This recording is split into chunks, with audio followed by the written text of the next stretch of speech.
নির্বাচন বানচালের ষড়যন্ত্র চলছে, তবে তা প্রতিহত করার শক্তি জনগণের আছে, এমন মন্তব্য করেছেন বিএনপি মহাসচিব মির্জা ফখরুল ইসলাম আলমগীর।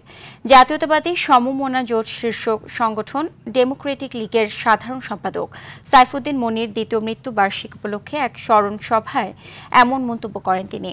বলেন, নির্বাচনকে বিলম্বিত করার জন্য পিআর পদ্ধতির কথা বলছে কিছু রাজনৈতিক দল। মির্জা ফখরুল বলেন, জুলাই সনদে স্বাক্ষরে সবাই একমত হয়েছে। যেসব বিষয়ে ঐকমত্য হয়নি সেসব বিষয় নির্বাচনী ইশতেহারে প্রকাশ করে জনগণের কাছে যেতে হবে। সে সময় 2026 সালের ফেব্রুয়ারিতে বিএনপি নির্বাচন দেখতে চায়, এমন স্পষ্ট বার্তা দেন বিএনপি মহাসচিব। যেখানে তারা আগামী 17 তারিখে এই সনদের স্বাক্ষর করবেন, যেগুলো বিষয়ে একমত হয়েছেন সেই বিষয়গুলো নিয়ে।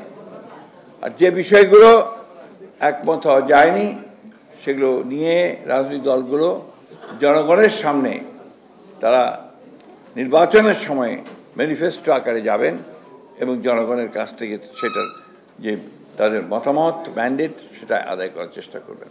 পিআর পদ্ধতি এই দেশের মানুষ গ্রহণ করবে না।